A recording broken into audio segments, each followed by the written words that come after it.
forever. NBA now and forever.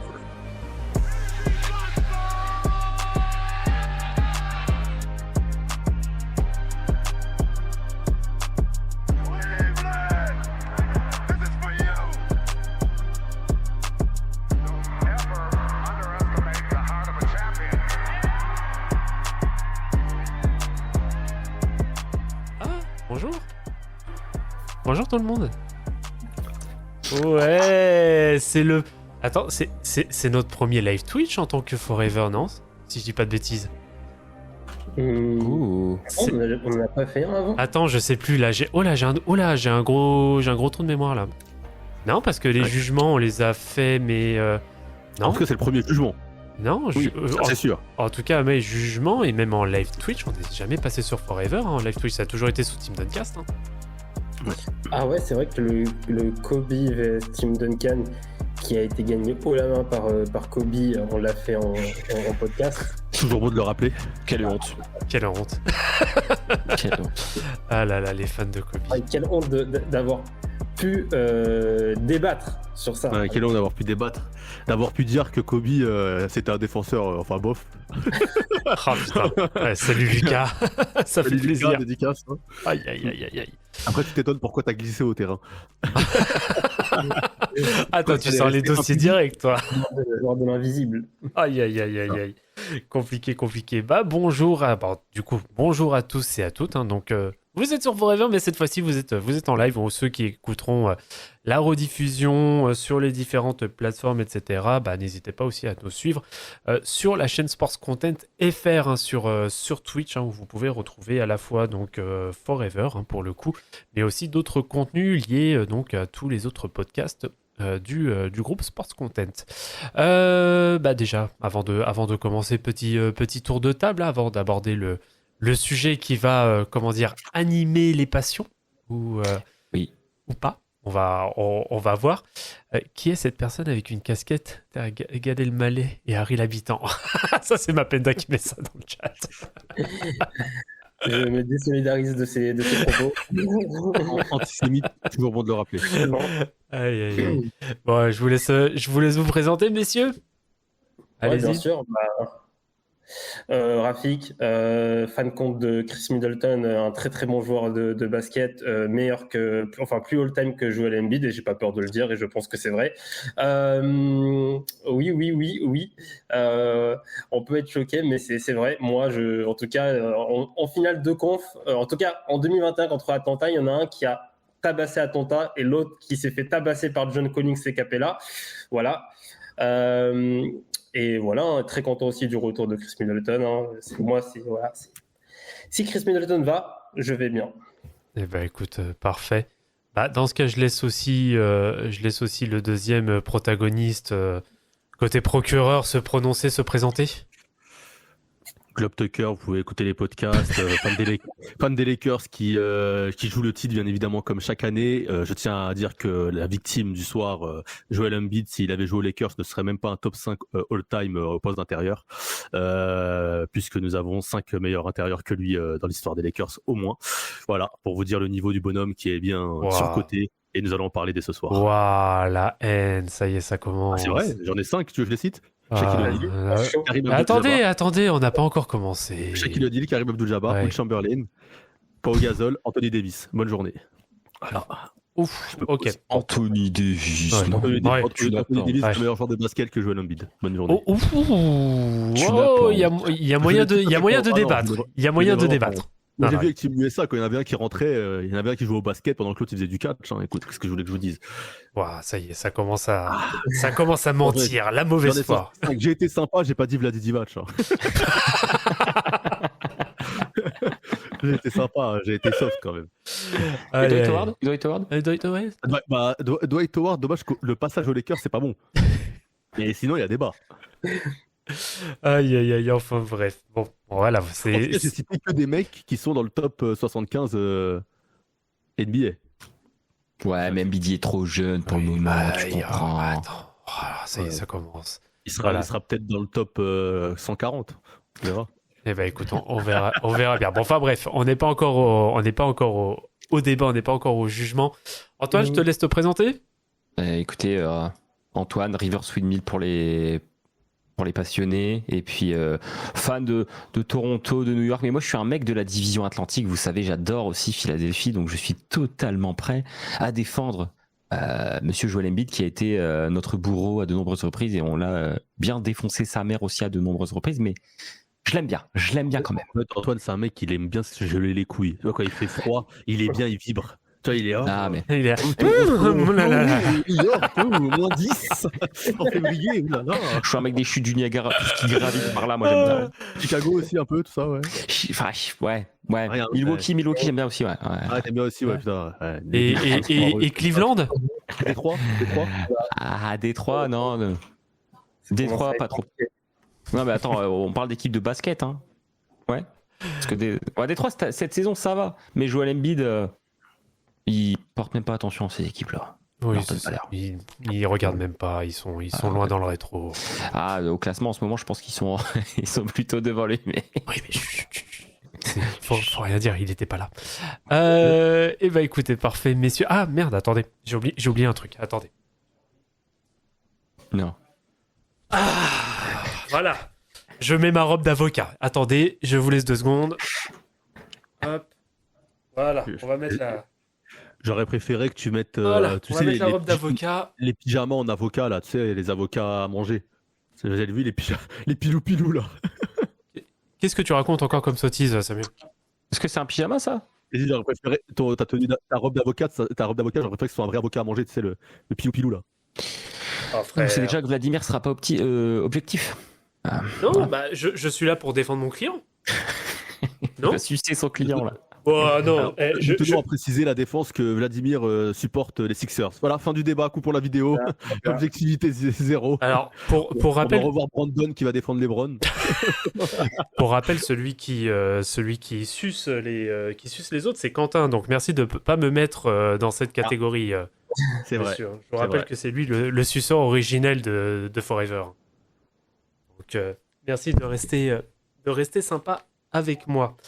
Donc voilà, la tenue est mise. Je pense qu'on va pouvoir partir tranquillement. Alors comment souhaitez-vous, messieurs, qu'on s'y prenne? Est-ce que d'abord parole à la défense, parole au procureur? Alors le son n'est pas très fort. Alors attendez, Il n'y a même pas de procureur. C'est quoi ce jugement? Attendez. Un jugement sans proc. Alors On se attendez. croirait en Afghanistan. Alors attendez, on me dit juste que le son il est pas très fort. Alors je vais peut-être l'augmenter un petit peu, histoire que ça passe quand même un peu mieux. Hop. Voilà. Là ça devrait être meilleur là pour le coup. Moi, je propose qu'on donne la parole à la défense parce qu'après, on va tellement vous déchirer. Ouais. Il n'y aura plus grand-chose à dire. Ok, Je pense d'accord. qu'on peut faire ping-pong, hein, parce que les arguments, ça se travaille, ça se nourrit, et ça s'explique longuement. Donc les objections. T'as un maillot de Embiid derrière ou pas? Ah, je t'ai dit, j'ai un maillot d'Ardennes, attends. Ah, mais t'as pas Embiid. C'est juste pour confirmer ça en live. C'était pour confirmer ça. Voilà. Il y a Lionel dans le chat qui nous suit là, il met, on dirait le procès du maréchal Pétain. Ah putain. Regardez, ça va bien commencer tout ça. regardez, pour commencer le débat, putain. regardez, même la défense a pris le maillot de James Harden à Philadelphie plutôt que le maillot de Joel Embiid. Ça sera le premier argument J'avoue, de la soirée. le maillot, le maillot de Excellent. Harden, il me fait mal au cœur, putain. Il a un maillot, genre, c'est-à-dire il est parti à la boutique. L'homme de la défense. Il y avait plein de maillots de Joel Embiid. Il s'est dit, moi je veux James Harden. Et il a pris James Harden à la place de Joel Embiid. Ça sera le premier argument pour dire à quel point Joel Embiid n'est pas un homme qui marque les esprits des fans, vous voyez. C'est terrible. Franchement, Il marque c'est l'esprit des femmes. les- Ça, on n'est pas sûr d'ailleurs. Là. Ouais, pas sûr non plus. Ouais, ça reste à voir aussi, hein, pour le coup. Mais si vous voulez, oui, on peut déjà attaquer, on peut déjà tranquillement attaquer le cas de Joel Embiid. Bah, je te laisse peut-être commencer à faire sa défense, Antoine, et après si messieurs vous souhaitez rebondir sur des arguments, n'hésitez pas. Par contre, ne vous coupez pas. Juste ça, histoire que ça puisse être aussi clair pour tout le monde. Vas-y, je t'en prie, Antoine. Écoutez, je vais baser mon argumentaire pour mon client sous un aspect qui est le supporting cast des Sixers. Je sais que au premier abord, vous allez dire « Oh, attention, il va sur un terrain dangereux ». Mais ce que j'aimerais quand même mentionner, c'est que tous les joueurs qui ont accompagné Monsieur Embiid au cours de sa carrière ne sont jamais restés plus de 2 ans avec lui. Comment voulez-vous que dans un cadre aussi instable, mon client qui en plus a des petits problèmes de santé, on y reviendra un petit peu plus tard, puisse s'exprimer? Moi je trouve que on ne parle pas assez des personnes qui ont été autour de lui. J'ai travaillé un petit peu mon sujet quand même, qui est, et je vais vous faire un petit quiz pour commencer, qui est le meilleur scoreur après Monsieur Embiid lors de sa première saison en 2016-2017. Est-ce que vous êtes capable de me le donner déjà?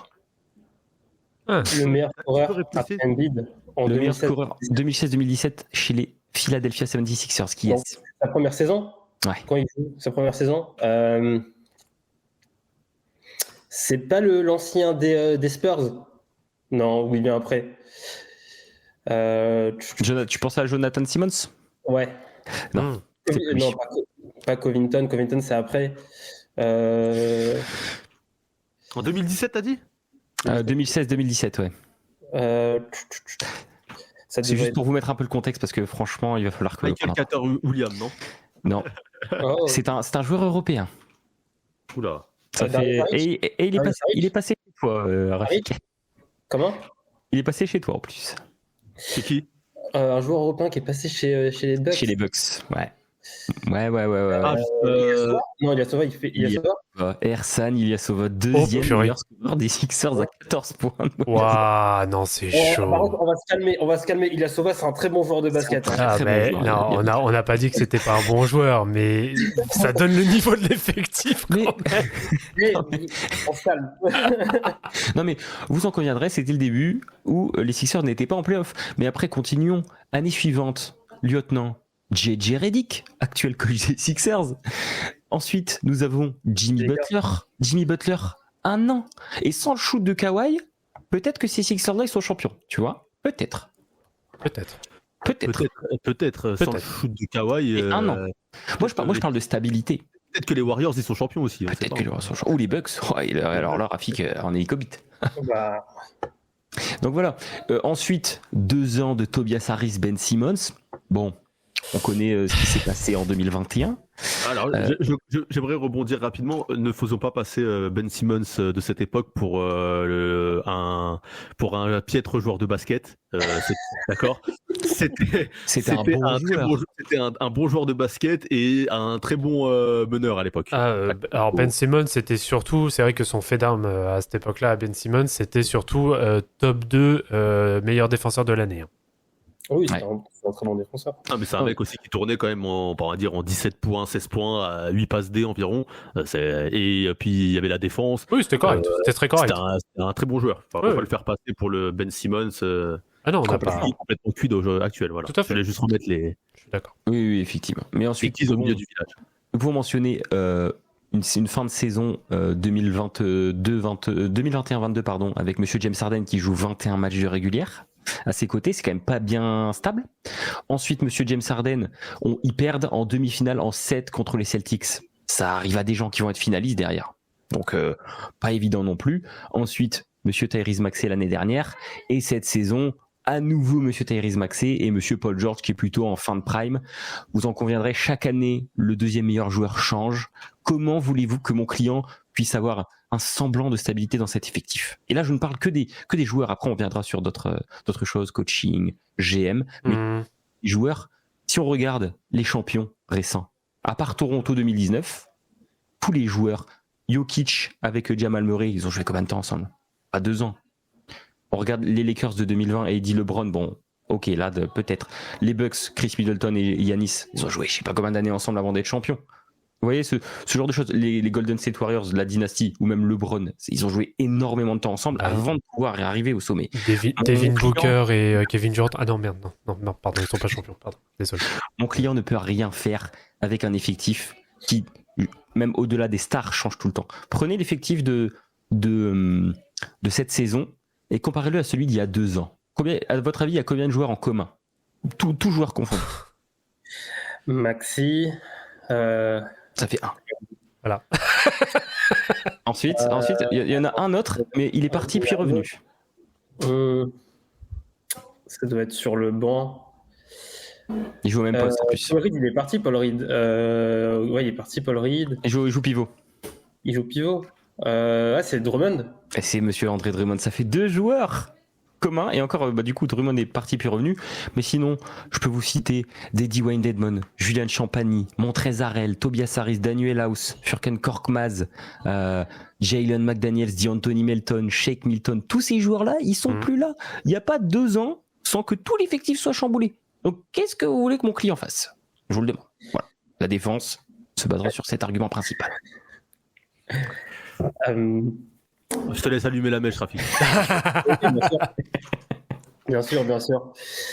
Alors, très intéressant ce que vient de dire la défense. En effet, je l'avoue qu'un environnement stable, sain, aide toujours à la performance. Mais moi, je pense que la défense prend ça de l'angle qui l'arrange. Parce qu'on peut prendre ça aussi de l'angle où peut-être Embiid ne permet pas d'avoir un environnement stable et sain. S'il y a eu autant de trades, il y a eu autant de choses qui sont passées à Philadelphie, c'est peut-être aussi parce que Embiid s'est beaucoup plaint en conférence de presse. Après chaque défaite, c'est toujours les autres, c'est toujours les autres, c'est jamais moi j'ai été très bon, etc.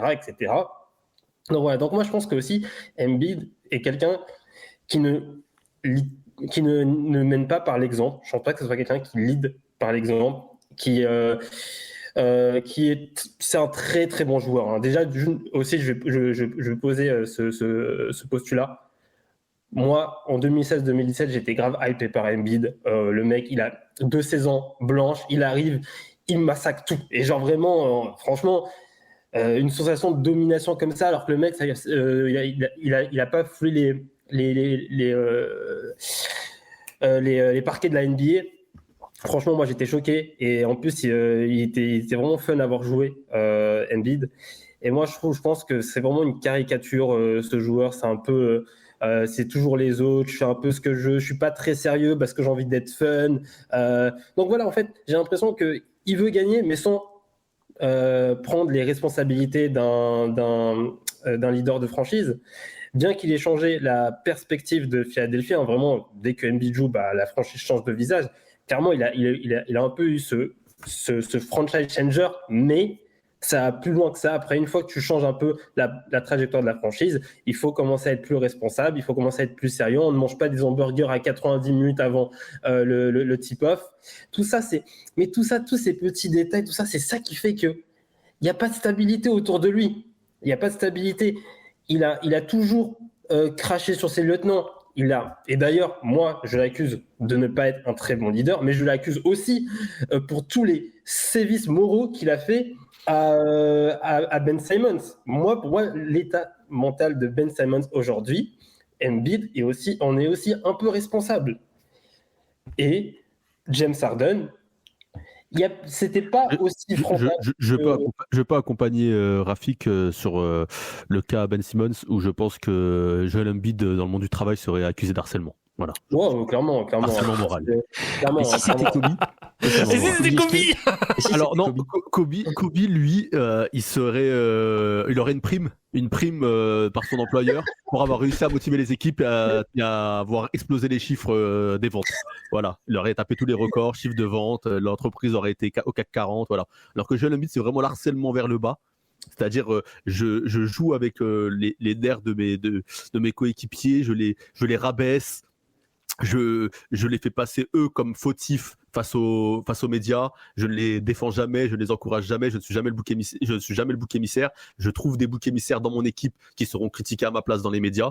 Et Ben Simmons a été la tête de Turc sans être raciste, hein, excusez-nous les Turcs, a été la tête de Turc de tous les fans NBA sur les réseaux. Les fans des Sixers, les médias qui ont fait passer Ben Simmons pour un joueur de basket quelconque, nul, ça s'est foutu de sa gueule pour ses shoots, ses lancers francs, je ne sais pas quoi, alors que ça faisait des années qu'il était comme ça. Ah mais ça faisait des années qu'il était comme ça gênait personne, il faisait des perfs de ouf. Mais à partir du moment où ça gagnait plus parce que Joel Embiid, il a décidé de faire caca culotte, on a dit Ben Simmons, on a fait passer pour le tocard de base. Ben Simmons, c'était devenu Smush Parker aux Sixers. En 21, on nous fait croire qu'en 21, c'est que Ben Simmons, mais je suis désolé. C'est pas que Ben Simmons de perdre en 7 contre Atlanta. T'es en playoff, c'est pas comme si ça jouait sur un game. Normalement, je suis désolé, Atlanta, quand tu vois l'effectif de Philadelphie, bien ils sûr. doivent gagner en 6. Ils doivent gagner en 6 parce que Milwaukee gagne derrière en 6 contre Atlanta. Il n'y a pas Giannis. Giannis joue 3 matchs. Bon, en effet, aussi, il y a Trae Young qui est absent. Il joue 4 matchs. Il me semble que Trae Young joue 4 matchs sur la série. Mais c'est grave cette élimination contre les Hawks. Et en parlant Alors aussi, attendez, Dans cette je série, peux me permettre de faire une objection? J'ai pas encore parlé, je me permets de faire une objection. Alors, Joel Embiid sur la série, il est à 30,4 points de moyenne, 12,7 rebonds, 3,9 passes. Le deuxième meilleur scoreur, c'est Seth Curry. À 21 points. Je peux rebondir là-dessus. Les victoires des Sixers sur cette série ne sont pas les matchs où Joel Embiid score le plus. Les matchs où Joel Embiid score beaucoup, les Sixers se font taper le cul. Les matchs où les Sixers gagnent, tu as le game, je crois que c'est game 3, où t'as Tobias Harris qui met 22 points, Ben Simmons qui met 18, lui il met à peu près 25, un truc comme ça. Tu as le game 6 où il gagne ce match-là. Tu as Tobias Harris à 24, Seth Curry à 24, Joel Embiid n'en met que 22. Les victoires des Sixers sur cette série ne sont pas des victoires parce que Joel Embiid fait des perfs de ouf, porte son équipe ou autre. Non, il n'est pas nul, mais ce n'est pas le leader des victoires. Il est bon dans ces victoires-là, mais les gros matchs de Joel Embiid dans la série sont dans les défaites. Oui, mais pourquoi? Il te met 38 points, etc. Pourquoi il a un gros scoring lors des défaites? Parce qu'il est obligé de compenser le manque justement des autres. C'est juste ça en fait. Le mec, il est obligé de scorer parce que non, il est obligé. Il fait un gros match à 40 points, il gagne. Aussi, il n'est pas capable de close des games solo. Je suis désolé. C'est pour ça que tout à l'heure, au tout début dans l'introduction, je parlais de pourquoi. Je disais, et je suis sérieux, pour moi, Middleton est plus all-time que Embiid. Embiid, pour moi, c'est un joueur, un performeur de saison régulière, point barre. En play-off, quand il va stater, en général, ça va être dans des défaites. Il va stater aussi dans des victoires. Game 2, il stat, tu vois, pas du. Tu vois, les matchs, tu vois la série contre Boston, quand Philadelphie prend des matchs, c'est parce que James Harden sort des grosses performances. C'est pas parce que Embiid sort des grosses performances. En effet, après, Harden, c'est les montagnes russes dans cette série contre Boston. Wow, mais moi, quand c'est les montagnes russes, mais il y a 2 victoires, c'est James Harden. Il y a 23 points. Il y a 2 victoires sur 3, c'est James Harden. Par Horford, bien que Horford est un bon défenseur, hein, mais il se fait vraiment gêner par Horford. Et voilà. Et puis, juste pour être un peu drôle, quelques instants, et pour pas que je l'oublie, tout à l'heure, il parlait de tête de Turc, Samuel, mais regardez, Korkmaz, il a joué énormément de temps avec Embiid. Regardez aujourd'hui, il se fait dégager de tous les temps parce qu'il me fait manger des hamburgers. Regardez, c'est un mec qui n'élève pas les autres autour de lui. C'est un mec qui n'élève pas les autres autour de lui. Je vais prendre l'exemple de Giannis. C'est un peu il arrive un peu plus tôt que Embiid dans la ligue. Mais on a quand même vendu une petite confrontation Embiid, Giannis à l'Est pendant 2-3 années. Mais t'en as un qui est sérieux. Et je suis désolé, mais les Bucks n'ont pas eu un bien meilleur effectif que la Philadelphie. Hein. Je pense qu'il y a surtout un franchise player qui est sérieux. Bon, il peut des fois rigoler un peu en conférence de presse. On connaît le personnage Giannis, mais qui est plus sérieux dans l'entraînement, qui est plus sérieux dans la nutrition, alors quand il y a des défaites, qui prend pour lui, il n'a jamais dit Middleton, on peut pas trop compter sur Middleton, je roule l'idée, vas-y, le mec il nous fait des 4 sur 25, on peut pas trop compter sur lui, etc. Donc voilà, pour moi, c'est pour ça que Embiid, je le considère comme un performeur de saison régulière, mais c'est tout. Mais alors, pour revenir un peu, parce que moi je dis, vous mettez vachement en avant le fait que Embiid soit un choker, je mets bien des guillemets, choker en play-off. Quand on regarde ses moyennes sur les play-offs, et puis pareil, là on lui reproche encore d'être un choker, ne serait-ce que l'année dernière contre New York. Le mec, il joue avec un genou en moins, il joue avec une paralysie partielle du visage. Qu'est-ce que vous voulez lui demander de plus en fait ? Moi, c'est ça que je comprends pas. Le 2 poids 2 mesures, alors qu'un mec qui va faire moins, je vais pas citer forcément d'exemple, mais il y a des mecs qui font bien moins et dès qu'ils ont le moindre bobo, on ne les voit plus. Coucou Kawhi Leonard. Derrière, ces mecs-là, par contre, ils ont le totem d'immunité.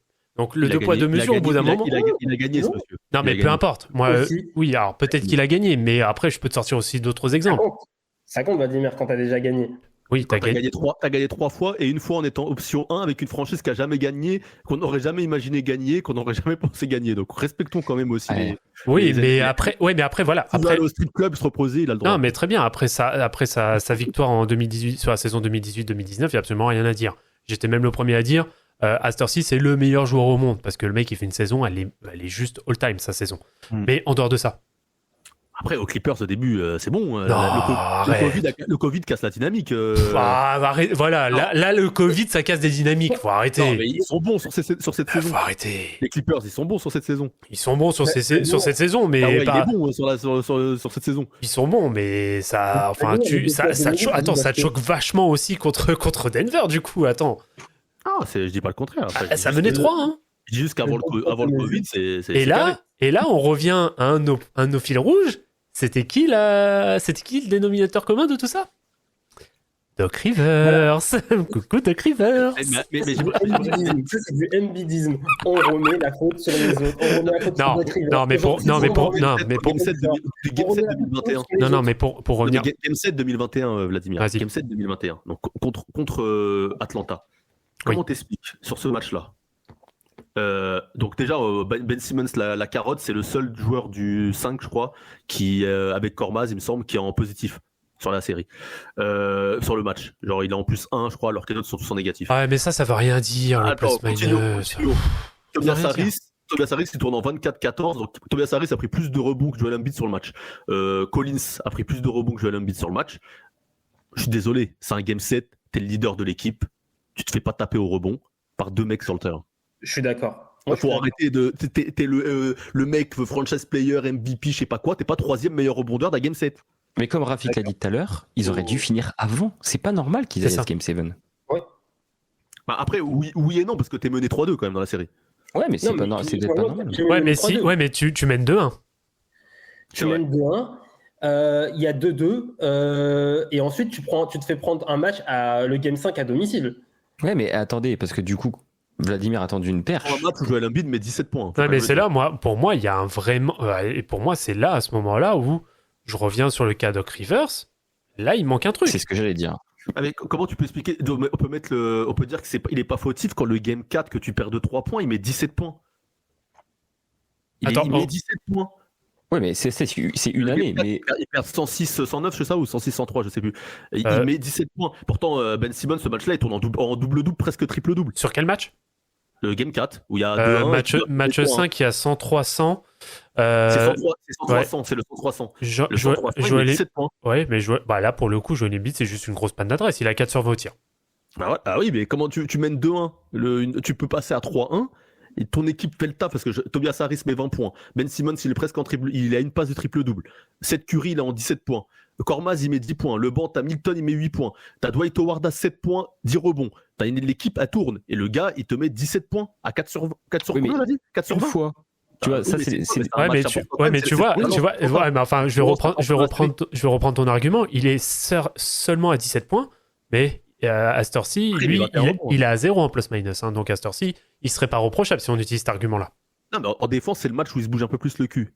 Ah oui, il compense. 21 rebonds. Mais je veux dire, sur le terrain, quand c'est un match où tu peux mener 3-1 pour après terminer à la maison, tu relances l'équipe et derrière, tu te fais taper encore 2-3 points au game 5. Ça relance toute la série en fait. Donc comment on peut me dire c'est Ben Simmons le fautif quand le game limite le plus important de la série où tu peux creuser l'écart pour terminer Atlanta à la maison, tu foires, tu passes à côté, t'es le mec du 5 qui passe à côté. Bah, je vais te dire déjà un truc tout simple. S'il avait mis au moins les 2 tiers de ses lancers francs dans la série elle passe. Hein. Bah déjà, mais donc c'est comment tu Ah oui, tu vois, et le mec, déjà. le mec sur la série, il a 15 sur 45 au lancer. Tu Ah, es donc en il y a un NBA, tu es au plus haut niveau qui peut se même faire la défense, niveau même basket dans le monde. Comment tu peux être à 15 sur 45 au lancer franc? Quand aussi t'as, alors je vais pas excuser Ben Simmons de faire. c'est le match 5 qui est catastrophique. C'est catastrophique de faire 15 sur 45. Mais ce sont des joueurs. En fait, pour moi, c'est aussi. Alors déjà de base, c'est un mauvais shooter de lancer franc. Ben Simmons, j'ai même en tête un match en saison régulière contre Washington.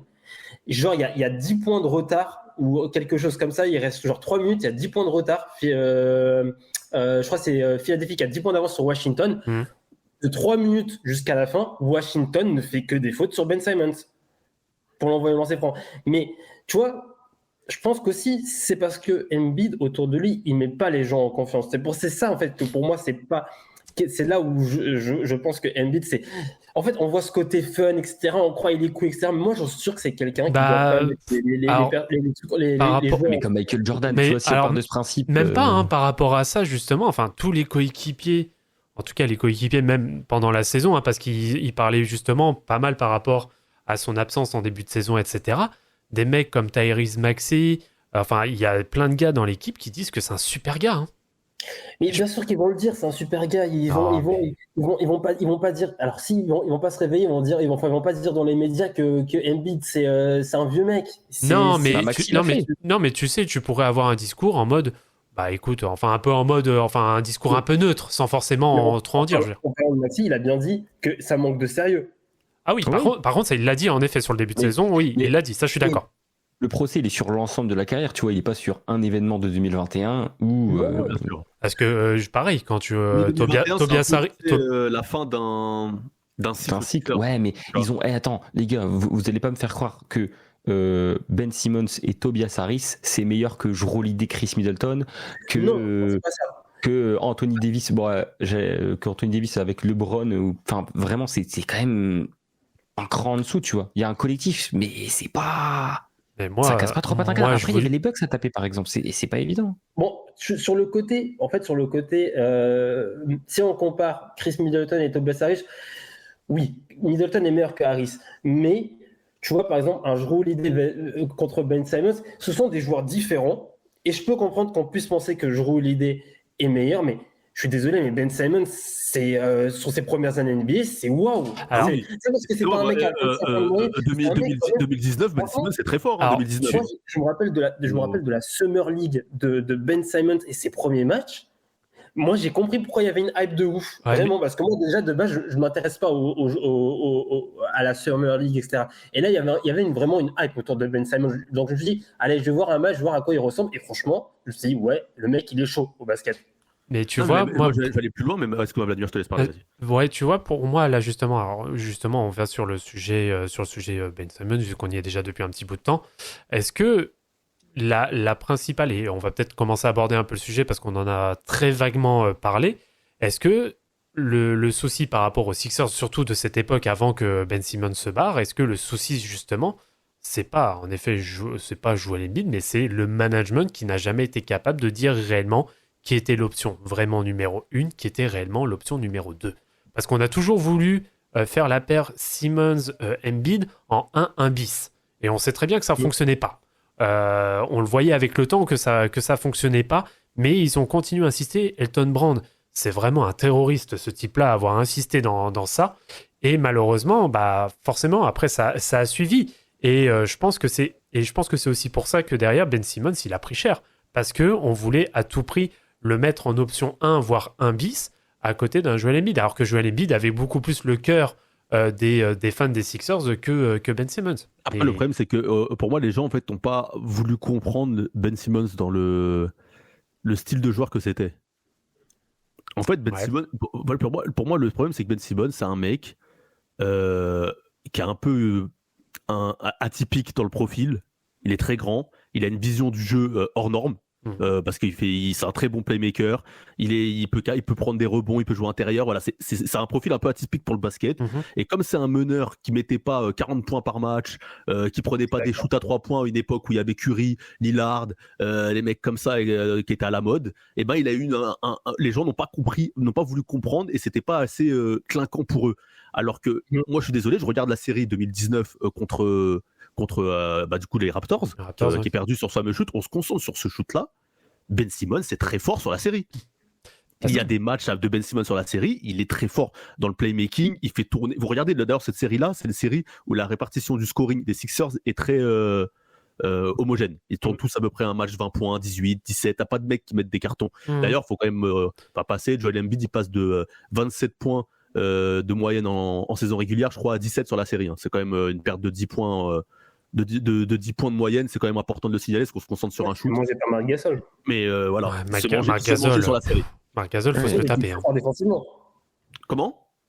Il y a Ibaka, il y a Kawhi en aide. C'est Oui, quand mais je même. veux dire, Parce c'est qu'il pas Siakam quand même aussi, hein, faut. parce que c'est quand même énorme de passer de 27 à 17, les gars. Ouais, mais attends, Sur les les séries. autres, ils attaquent sur Fred VanVleet aussi, tu vois, les autres joueurs des Sixers. C'est pas pareil non plus. Hein. Non, mais bien sûr. Après, je dis juste que quand tu regardes comme ça, sur une série que tu perds sur un shoot au buzzer de 2 points, en plus que tu te prends sur la gueule avec pas de chance pour le coup. En fait, on dirait que tout est contre lui. Tu te prends... Genre, c'est un shoot qui est horrible. Parce que même mentalement, je pense qu'il l'a toujours. Ah, il fait mal, hein. Je pense qu'il Mais fait il mal. l'aura toujours Je pense toute sa qu'il vie. l'aura toujours toute sa vie, je pense. Est-ce que c'est pas à ce moment-là où il switch, tu sais, dans la mentalité aussi? Parce qu'au début, il n'y avait pas cet aspect moqueur, trash talk. Enfin, il l'avait un peu, mais pas autant. Là, Ouais, il l'avait quand après même, ce moment-là, mais après ce moment-là, c'est fini. Ouais. Mais tu vois, Vincent, sur la série, c'est un gars qui tourne en 17-8. C'est Ouais. Joel Embiid, tu tournes en 17-8. Ouais, alors après. 17-8, les gars, Ah. c'est quand même. Bon, on parle d'option 1 quand t'es censé. Enfin, 17,8. Donc il est pas meilleur scoreur. Il prend moins de rebonds que Tobias Harris une nouvelle fois. Ben Simmons prend juste un rebond de moins par match. Ouais, mais il est encore jeune à cette époque-là. Il a loupé les 2 premières saisons. Faut pas oublier. Hein. On peut pas. C'est sa 3e tout saison, de hein. suite. Ouais, on peut pas tout de suite Troisième vouloir saison, le. bien sûr. Après, moi je dis que c'est un mec c'est sa saison où il explose. T'as 27 points, tu passes à 20 points, 21, je veux bien, mais les gars, 17. 17 Ouais, mais sur le cas Ben Simmons, tu vois, on dit ouais, c'est à cause de Joel Embiid, mais comme tu l'as si bien dit, les premiers responsables, et le premier responsable, c'est pas Embiid, c'est des médias et les fans qui ont voulu dire ah, il va prendre plus de 3 points, il a travaillé sur ça cet été. Joel Embiid, il a rien à voir dans cette histoire-là, où les mecs lui ont mis la pression à le faire shooter, il y avait des highlights à 30 millions de vues quand il mettait un 3 points contre les Guangdong je sais pas quoi en pré-saison. C'est les autres, c'est pas Joel Embiid qui a voulu ça. C'est bien, mais tu vois, je veux mettre l'aspect en fait sur le côté, tu vois, qu'on parle beaucoup quand même, parce que c'est le côté défensif. Quand tu mets 8,7 rebonds, que dans ton équipe, Tobias Harris prend plus de rebonds que toi, et qu'en face, contre les Raptors, donc les Raptors en face, tu as qui prend plus de rebonds? Attends, je vais te dire ça. Hein. Les Raptors au rebond, sur la série, Ouais, j'avais vu, je crois très parti. Je crois que sur la série, toi, les mecs en face, c'est pas ouf au rebond. Je crois que c'est Kawhi le meilleur rebondeur des Raptors, tu vois. Et au final, on parle de la défense qui est ouf côté Raptors ou autre, mais quand t'es Joel Embiid, passe à 2 mecs qui sont vieillissants, même si c'était bon encore. On a bien vu que Marc Gasol, un an après, ça commençait, c'était déjà la fin, tu vois. T'es le jeune, tu dois montrer que transition. Genre, c'est moi maintenant le leader, c'est moi maintenant le boss, je vous rentre dedans, je vais vous bouffer, tu me fais un gros match, tu les éteins. Il n'y a pas ça sur la série, tu vois. Sur la série, on a eu un Kawhi versus Jimmy Butler, qu'on soit clair. Ouais, tu vois. Et pour moi, ça indique quand même le fait que mentalement, à l'époque, tu vois, limite d'être l'option 2-3, tu vois, derrière Simmons qui était un peu hypé et derrière Jimmy Butler qui était la star entre guillemets de l'équipe, même si lui, sur la saison régulière, si Embiid il est le meilleur scoreur, la star d'un point de vue médiatique parce que c'est l'attraction, dans le leadership, le fait d'être caché un peu derrière, j'ai l'impression que ça lui allait bien. Tu vois, il voulait pas prendre les clés du camion et dire bon les gars, maintenant on arrête de déconner, on va aller les taper les connards là, les vieux. Et tu vois, c'est à ce côté-là. C'est peut-être pas forcément. Pour moi, c'est pas se cacher, c'est surtout de pouvoir se reposer sur un vrai vétéran, se reposer sur un mec qui a de la bouteille. Et quand tu regardes bien, depuis son début de carrière, il n'a jamais eu un joueur comme Jimmy Butler. Alors Ford. Ouais, alors PJ Ford. Tucker. Ouais, alors. Alors Ford derrière, il a une. Tu vois. Ouais, mais alors Ford, il fait une saison de merde. Hein. Ouais, mais quand même. Je vois ce qu'ils veulent dire. Ouais, non, mais je comprends. Je vois très bien aussi. Mais d'avoir un vrai mal alpha. C'est surtout d'avoir quelqu'un sur qui il peut en effet se reposer sans avoir à se cacher. Sans avoir forcément à se cacher derrière. Et puis après, il le dit suffisamment qu'il a plus que regretté le départ de Butler. Parce que voilà, ils n'ont pas voulu le prolonger pour plus qu'un Tobias Harris. Après, alors Ford, la saison où il est là, il y a le Covid, il y a aussi, je crois que Ben Simmons ne joue pas la série contre les Celtics, si je dis pas de bêtises. Il est pas là, donc il y a un changement de. C'est pas pareil, tu vois. Donc non. Après, moi, je suis d'accord. Ils auraient dû le garder, en fait. C'est sûr que c'est pas pareil. Et puis après, attention. Hein. Alors Ford, à cette époque-là, c'était rien par rapport à maintenant. Et c'était avant le passage à Boston. Hein. C'est le passage à Boston qui a été le vrai déclic aussi pour lui. Hein. Avant, alors Ford était un. Il y Alors, avait aussi un ancien passage, il y avait un passage à Boston avant Philadelphie où il est super bon à leur forme. oui, mais bon, là, tu sens quand même que c'est après. Enfin, il y a eu un avant-après, je pense quand même. Il y a eu une première période où il a été bon à Boston. Moi, oui, ce que Il joue j'entends par ensemble son aussi. passage à Boston, c'est l'après. Hein. C'est après Philadelphie, justement, où je trouve qu'il a eu beaucoup plus d'impact. Ça s'est vu, hein, Oh, notamment pour avec moi, le... c'est les deux- Bah, les il a deux, une finale. c'est le même à leur fort pour moi, les deux. Oh Hein. non, je suis pas d'accord. Avant et après. Avant et après Philadelphie, pour moi, c'est là où, parce que c'est vraiment là où il gagne en côte à leur fort après le premier passage à Boston. C'est là où Il va au KC. Oui, avant d'aller à OKC. Il se fait trade pour OKC. Bah Boston OKC avec c'est pas Kemba qui je sais plus, il y a pas une merde avec Kemba qui est envoyé aussi et Sam Presti récupère des pics. Peut-être. Il y a un délire comme ça, je crois. J'ai plus le trade en tête, mais je sais que je me rappelle très bien que Horford, il est déjà il a déjà ce rôle qu'il a actuellement à Boston, où il est capable de mettre des 3 points, il défend, il facilite les choses. Voilà. Donc moi, je pense que vraiment aussi Embiid, en vrai, il donne pas envie, je pense, à des joueurs sérieux de rester, de s'engager sur le long terme avec Philadelphie. Et je vais pas, et pour être fair, je vais pas dire que c'est uniquement la faute de Embiid. Il y a aussi un management à Philadelphie avec des mecs comme Daryl Morey ou Sam Hinkie qui ont un peu le bouton facile, Oui. qui ont un peu le trade facile, le blockbuster trade facile. Et c'est voilà, dès qu'il y a un truc, une contre-performance, c'est directement le gros trade. Donc ça aussi, je peux le dire. Mais aussi Embiid, je pense pas aussi que c'est quelqu'un qui devait dire à Daryl Morey, non, moi je veux une stabilité. C'est un mec, il arrive après une contre-performance en playoff, il arrive en conférence de presse et il a un discours passif-agressif, un peu sous-entendu que j'ai rien à me reprocher, c'est les autres qui n'ont pas été à la hauteur. Et ça, franchement, ça me gêne. Ça me gêne énormément. Pour moi, le vrai, parce qu'on parle là, on a parlé de 2021, 2023 et bien sûr 2019, parce que c'est les saisons qui ont été le plus marquantes, parce qu'il y en a une où les MVP, il y en a une où il y a le shoot de Kawhi ou autre. Mais pour moi, le vrai flop, c'est 2022, moi. Contre le Heat. Moi, je suis désolé, contre le Heat, il se fait boire. Mais il se fait boire dans la raquette par Adebayo. Mais il se fait, et le Heat les bois. D'ailleurs, il y avait toutes les hypes avec Jimmy Butler. C'est cette saison-là où il dit Tobias Harris better than me, là, je sais pas quoi, là, qui fait le show en sortant du match et tout là. Mais ils se font tabasser cette saison-là. Et je crois que sur la série, mais il fait pas un bon match, les gars. Faut regarder, regarder cette série, il ne fait pas un bon match. Je crois qu'il finit. Oui, il est en 6 absent matchs. encore, hein. Il est encore blessé. Hein. Il est blessé. Ouais, mais il est blessé. Bah, moi, les gars, moi, je lui Il mange des burgers à 30 minutes, avant les débuts de match aussi. À un moment, il faut arrêter de faire des conneries. Mais je veux dire, tu vois, C'est comme Shaquille O'Neal. Shaquille O'Neal, ok, il a dominé pendant des années la NBA, mais le mec, sa fin de carrière, elle est désastreuse parce que le mec, il s'empiffrait de burgers, etc. Au bout d'un moment, tu le payes. Au bout d'un moment, c'est ça qui fait que tu es incapable de faire une très bonne saison du match 1 en saison régulière à la finale de conférence en play-off. Non, mais c'est encore une saison, c'est encore une saison, il passe de quand même 30,6 points. 30,6 points en saison régulière à 19,6 sur la Mais il est blessé, franchement, il est diminué de ouf. Hein. Moitié. Ah, il est diminué de ouf sur cette série. Hein.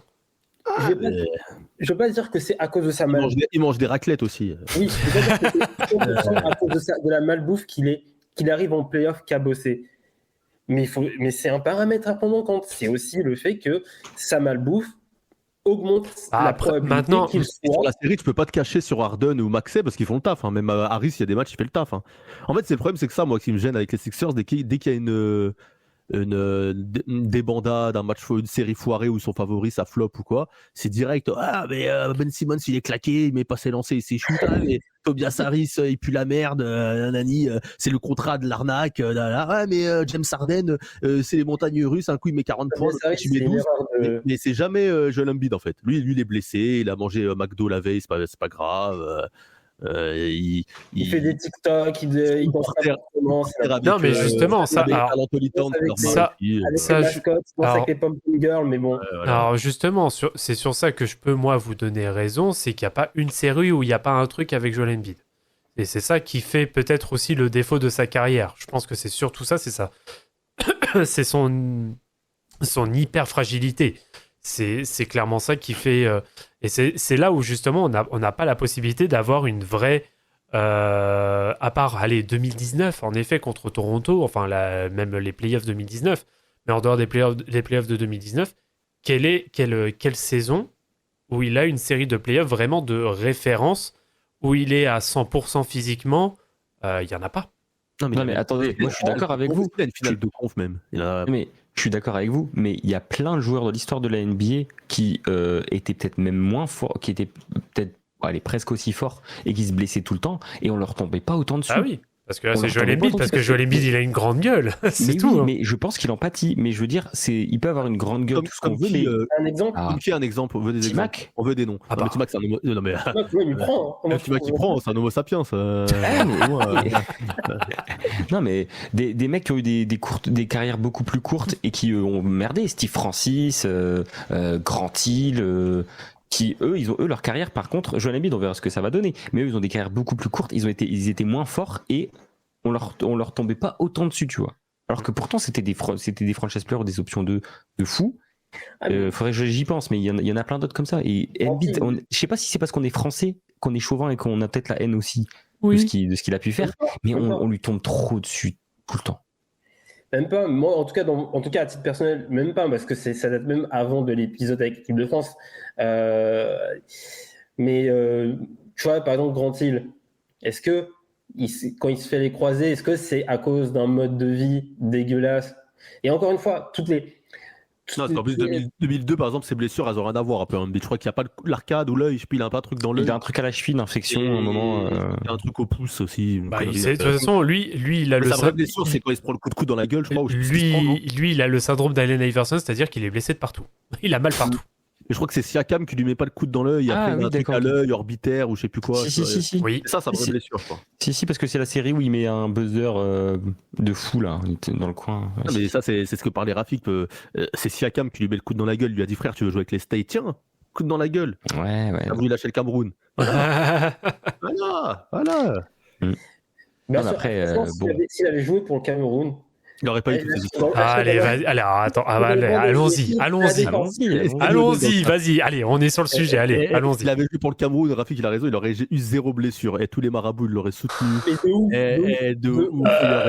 Il aurait eu que des buts de trucs dans sa vie. Et Cameroun, ça aurait été le premier pays à jouer des quarts de finale en africain des Jeux Olympiques. Et alors, du coup, il aurait été champion NBA 3 fois. Alors, vu que justement, alors voilà, on va aller un peu sur les sélections nationales, parce que bon, pour rappel, Joel Embiid est camerounais. Il a eu la nationalité, alors chronologiquement la nationalité française, c'était en juin 2022, juillet, août, je sais plus, 2022.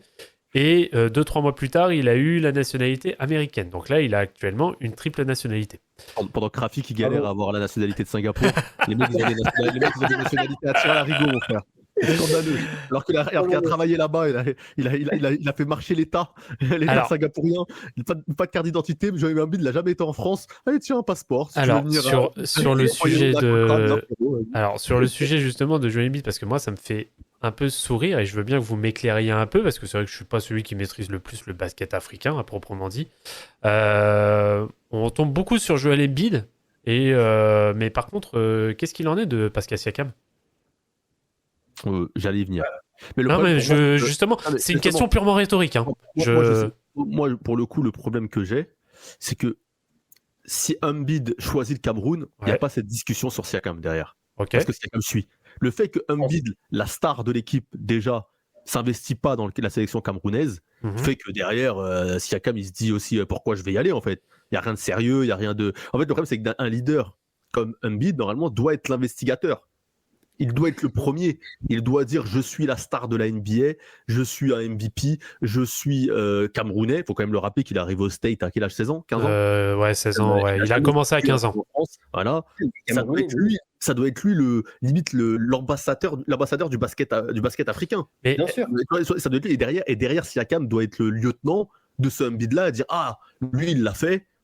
Créons quelque chose de grand, je rejoins, il encadre des jeunes, on fait des trucs, avoir un vrai projet. En plus, il y avait le vieux, comment il s'appelait, qui était là à ce moment-là aussi, l'autre Camerounais qui joue aux Clippers.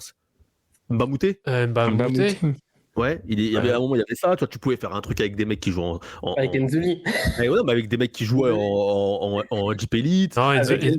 Enzeli, il est. Non, Camerounais, il jouait avec le Cameroun. Il est camerounais, hein, c'est ça. Ouais. Ouais. Ouais, il est Donc, tu camerounais. pouvais faire un truc avec des mecs qui jouent en Jeep Elite. Il y avait quelque chose à faire. Il y avait quelque chose à faire. Un projet à monter. Ah. Sachant que en plus avec la concu, tu allais au JO, tu aurais représenté ton pays. Il y aurait quelque chose de beau à faire. Il aurait déjà fallu. Bon, bref, Ils après, sont allés, oui. les Africains, je pense, avec Embiid, Siakam, plus les mecs qui tournent autour, avec des vétérans comme Mbamouté et tout, tu pouvais faire quelque chose. En vrai, moi, je vais être honnête. En fait, je vais être honnête. C'est vrai que On sait pas. Embiid peut souffrir de malhonnêteté. Je suis d'accord parce que t'as par exemple Olajuwon. Pourquoi il n'a pas joué avec le Nigeria alors qu'il est C'est nigérien? vrai. Il a joué avec les États-Unis. C'est notre époque. C'est notre époque. Ah, mais faut pas se cacher derrière ça. Non, mais à l'époque, est-ce qu'il y avait une sélection, le basket, c'était pas autant, il y avait pas autant de mondialisation à l'époque de Olajuwon. On peut pas parler de ça comme ça. Bah oui, mais tu vois. Ah, c'est l'occasion pour développer. Ouais, mais est-ce qu'il y avait une équipe de basket avec le Nigeria à l'époque et tout? C'est un pays qui était, tu vois. Non, mais Samuel, en vrai, si on est honnête, c'est qu'on peut pas. Genre, Ah, bah après, oui, si tu veux, vas-y, on peut dire. on reproche aussi la même chose à Olajuwon, tu vois. Moi, en fait, ce que je dis, c'est que c'est en fait le drama qu'il a créé autour de cette histoire de sélection. Un jour, je veux jouer pour la France, un jour, je joue pour les États-Unis, etc. Alors, en plus, le Cameroun, ça n'a jamais été mis sur la table, mais un jour, je joue pour la France. En fait, il y a un peu ce côté, je joue avec les sélections comme si ça n'avait pas une énorme valeur. En fait, comme si c'était, j'hésite entre aller à Denver ou aller à Portland. J'en dirais c'est la même chose, tu vois. C'est un peu ce côté, il enlève ce côté, cette valeur, ce sacré qu'il y a dans les sélections. Et c'est ça, moi, qui m'a vraiment gêné avec ce joueur. Et c'est vraiment, on dirait, il prend trop les choses à la légère. En plus, C'est il a ça eu la qui me gêne. nationalité en 2022 des États-Unis et de la France. Avant, il ne l'avait pas. Et moi, en fait, ce qui me gêne, c'est que ça apporte quoi dans la legacy de Joel Embiid, ces JO de cet été? Ah, bah, il a un titre. Il a un titre olympique. Mais ça apporte quoi quand tu discutes comme ça avec les gens? Est-ce qu'il t'a marqué sur ses performances hors du commun? Est-ce qu'il a été le leader de cette équipe? En fait, ça apporte quoi, ça? Moi, j'aurais préféré limite qu'il me fasse comment il a fait Karl Anthony Towns là, avec la Rep Dome là, pendant les éliminatoires. On a parlé de la Rep Dome, il a porté son pays, il y avait des vidéos qui tournaient où il était leader, etc. Moi, excuse-moi, je pense que maintenant en République dominicaine, tu parles de Karl Anthony Towns, ils vont te dire ah ouais, il y a quelque chose. Il y a eu alors que de base, c'est pas un pays de basket, c'est son branle, c'est un pays de baseball. L'ancien Laker, là. L'ancien Laker, Wenyan Gabriel avec. Oui, mais même Chris Duarte. les Barbades, là, il y avait pas. Non, c'est pas les Barbades, c'est Bahamas. Bahamas, John Drayton. Ça, ils y sont allés, les mecs. Pourtant, ils auraient pu jouer avec les States aussi, ces gars-là. Buddy Hield. Et ouais, Buddy Hield, il y avait aussi, comment il s'appelle, de Houston. Apparemment, qui jouait à Houston avec Harden et tout, là. Daniel House, non, je sais pas. Ah, merde. Je vais Encore au Bahamas. Ouais, au Bahamas, il y en avait un autre, je crois. Bah, Eric Gordon. Ouais, Eric Gordon. Bien, Ouais. il y avait Eric Gordon aussi. Ouais. Donc, tu vois, ils y sont allés aux Bahamas, les mecs. Pourtant, c'est les Bahamas. Ouais, C'est plus des Américains, les mais gars. C'est pas loin. c'est pas pareil, ouais. Les Bahamas, c'est pas pareil. C'est plus. Ouais. Rien dans le basketball, c'est des Américains, les mecs qui sont nés aux States. C'est ça. La plupart. Les Bahamas, c'est les États-Unis, hein. Ils y sont allés parce qu'ils se sont dit, les gars, venez, on y va entre potes. C'est les États-Unis et les Bahamas. Non, mais c'est une colonie en vrai, ça. Bah mais- oui, Ou c'est. alors, ils ont pas de place dans la c'est tout sélection comme, hein. américaine. Ouais, Bahamas, je sais pas, mais Porto Rico, tu vas avec l'ESTA quand même, Oui. tu vois, c'est un délire. Ah bah c'est un État américain, Ouais, Porto c'est Rico. comme un État américain, ouais. Donc je veux dire, après, il n'y avait pas de place dans la sélection américaine cette année-là, je suis d'accord. J'ai vu des sélections américaines y aller, ou dire entre Ayton, il pouvait y être. Hein. Mais je suis désolé, tu vois, faut le dire. Mais je veux dire, là, Joel Embiid, tu vois, sur ces JO, je sais pas, il m'a pas marqué, j'ai pas retenu des perfs de ouf. C'est pas. Est-ce que je le mets limite en 8e mec, 6e mec, je sais pas, dans le liste des mecs importants des États-Unis, même plus derrière, même Anthony Davis, il m'a plus marqué sur ces JO avec les États-Unis que Embiid. Donc il y a été, il a pris sa bague, tout le monde s'en bat les couilles. Alors que derrière, je sais pas, il aurait pu, ça se trouve, le mec sur 6-7 ans, il aurait pu créer un truc avec le Cameroun, essayer de gagner une Coupe d'Afrique, je sais pas, aller au JO, faire une Coupe du Monde, quelque chose, pas faire développer le basket dans son pays. Tu vois, Il ça serait aurait allé été au JO avec le beaucoup. Cameroun. Hein. Mais ouais, bon, moi, il serait allé en plus. Ah oui, il aurait fait T'as le Soudan du Sud qui s'est qualifié. Ah oui, les gars, il serait allé. Genre, Avec Siakam, Ouais, Embiid, plus des mecs de Angola, il se qualifie tout le temps. Angola. mais la Tunisie des années, les gars. Ouais, mais alors- c'est tout droit. Sans forcément faire l'avocat du diable, mais est-ce qu'on sait réellement ce qui a été potentiellement discuté avec la fédération camerounaise? Est-ce qu'on sait, est-ce qu'il y a eu un réel projet? Est-ce qu'il y a quelque chose qui lui a été aussi vraiment avancé derrière? Parce que ça se trouve, il n'y a absolument rien. Ça se trouve, la fédération camerounaise n'a pas du tout été à la hauteur par rapport à peut-être ses ambitions qu'il avait. J'en sais rien. Moi, j'entends ton argument, Vladimir. J'entends le fait, on peut me dire la fédération, ça bosse pas bien le Cameroun. Est-ce qu'il y a une fédé? J'en sais rien. Tu vois, voilà, j'entends tout ça. Maintenant, en fait, quand c'est la sélection nationale, t'as un gamin du Cameroun, t'as grandi dans des nu-pieds, là, dans des quartiers tout pétés au Cameroun. Mais c'est à toi d'aller, limite, vouloir faire.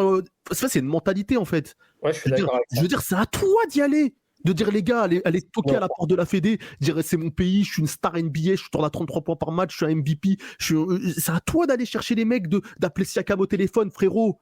On est 2 stars NBA. On est des options 1, option 2 à notre poste. Viens, on fait quelque chose pour le pays. On a grandi. Il a peut-être pas envie. Il a peut-être pas envie. Oui, il a peut-être juste pas envie, en fait. Oui. Et du coup, pour moi, c'est un problème. Ça montre quand même la personnalité d'un mec. Ça montre l'attachement que tu as à ton pays d'origine. Ça montre plein de choses. Alors, en fait, moi, avec la France. Moi, le truc que je peux entendre, alors, vis-à-vis des États-Unis, je vais pas parler de la France pour le coup. Le mec, il a fait son éducation basket aux États-Unis. Il a fait que jouer aux États-Unis, en fait, au final. Donc, ça peut se comprendre qu'il veuille aussi le rendre aux États-Unis. Après, en plus. Dans le foot. De quoi? Dans le foot, c'est pareil. Le nombre de mecs qui ils se rendent compte que peut-être je peux jouer en équipe de France, et quand ils se rendent compte qu'ils n'ont pas le niveau, ils retournent jouer dans leur pays. C'est tout le temps comme ça. Oui. Le nombre de mecs qui jouent avec le Cameroun ou avec le Cameroun, avec le Maroc ou l'Algérie, etc., qui ont la double nationalité, qui ont la possibilité, ils vont pas tous jouer dans leur pays d'origine. Parfois, ils jouent avec la France, tu vois. Et c'est pas grave. Là, c'est parce qu'il y a assez un cas et que c'est vraiment un bon joueur. Mais moi, je comprends. Hein. Moi, je suis d'accord, moi, c'est ça, je le vois aussi au foot, on le constate. Après, on a le droit de le critiquer quand même, tu vois, Antoine, de dire que c'est une mentalité de merde. On le sait qu'ils font tout ça. On sait qu'ils font tout ça, mais il y a des gens qui ne le font pas. Donc, on peut dire que c'est quand même une grosse mentalité de merde, tu vois. Mais c'est parce que c'était le seul, tu vois, c'est con. Après, en plus, et moi, ça m'énerve quand derrière, je le vois aller faire des projets basket en Afrique où il est ambassadeur, je sais pas quoi, parce qu'on lui donne un billet. Donc dès qu'on lui donne pas un billet, l'Afrique il s'en bat les couilles. Mais quand on lui donne un billet, il va faire ambassadeur NBA Africa, je sais pas quoi. Ah bah ça fait partie de ses missions. Hein. Ça c'est les missions que t'as avec la NBA. Ça t'as pas le choix. Ouais, Mouton Ball c'est pas mal aussi. Oui, tu vois. Mais non, mais ça, s'il le faisait, mais Mouton, tu vois, mais si derrière il joue avec la sélection, ça me dérange pas. Mais si tu fais le mec ambassadeur NBA Africa, après tu joues avec les States, allons dormir, tu vois. Peut-être il réfléchit pas tellement, tu vois. C'est le genre de mec, il vit. Tu vois, c'est un peu de sa personnalité. Embiid, il vit, il dit ce qu'il pense. Ils sont pas les couilles du tout, tu vois. Peut-être qu'il n'a pas d'attache avec le pays du bon, vas-y. J'ai les États-Unis. Non, je pense. Pourquoi pas. Je viens de voir une interview où la fédération camerounaise qui dit pour nous il n'y a pas de débat, il est camerounais à l'époque, il est libre, il a le choix de décider, mais ça pourrait aider l'équipe du Cameroun. Et nous il sait que pour nous les Camerounais qu'on attend qu'ils viennent. Ouais, mais tu vois, ouais, mais. Tu vois, moi, ça fait 2 ans que nous sommes en contact avec lui depuis sa première année aux États-Unis. Je suis même allé le rencontrer lorsqu'il était blessé. Ouais, mais tu vois, déjà à partir du moment où tu es le pays d'origine et tu mets 2 ans à négocier avec lui, déjà pour moi il y a un truc qui cloche. Pour moi il y a un truc qui cloche. Déjà, normalement, c'est l'équipe nationale, tu n'as pas à négocier avec ton équipe nationale. Exactement, je suis complètement d'accord. Ouais. Tu vois, normalement ils viennent, tu dis lourd, oui. J'y vais. Comment ça, l'équipe nationale, ça fait 2 ans qu'on négocie pour le faire venir. Je suis obligé d'aller au Stade quand il est blessé pour lui dire des arguments pour jouer pour ton bled. Je suis entièrement d'accord. Il y a un problème. Et c'est pour moi, c'est là qu'il y a un problème. Et c'est pour ça que pour moi, tout n'est ni blanc ni noir. Donc, je pense qu'il y a pas mal de nuances dont on n'a pas forcément connaissance vis-à-vis des coulisses de ce qui a été discuté. Moi, je vous rappelle qu'il y avait carrément un débat. Pour qu'il joue avec le Cameroun, il faut qu'il ait une assurance. Parce que la NBA veut qu'ils aient des assurances, que le Cameroun, ça pouvait être compliqué pour qu'il paye l'assurance. Genre Joel Embiid, il est millionnaire, il peut pas payer l'assurance pour jouer avec le Cameroun. En fait, c'est des trucs de... Après ça... En fait, je suis un utopique peut-être, mais je suis désolé, c'est... En fait, c'est du... Moi, je suis parce que en travers toute ma vie, je suis désolé, un fan de basket camerounais. Ouais, parce qu'en fait, alors après, les histoires d'assurance, il faudra en savoir plus, il faudrait savoir un peu plus, mais je crois que le joueur ne peut pas payer sa propre assurance. Enfin, Après, tu peux faire des montages ou un truc du genre, mais je crois que le joueur ne peut pas payer pour soit la franchise ou pour le pays son assurance. Enfin, je crois qu'il y a une connerie du genre. Bon, j'ai pas envie de dire de bêtises parce que je suis pas le plus gros connaisseur, mais bon. Il y a même des déclarations de son père à l'époque qui dit Joel Embiid souhaite jouer pour son pays natal. Ouais, il dit en parlant de l'équipe de France, c'est des affaires de buzz, ça. Il veut jouer avec son pays natal. Ouais, c'est comme avec ta meuf, au début t'es chaud et puis après, au bout de 5 ans, la passion elle passe. Bah là c'est peut-être pareil, tu vois.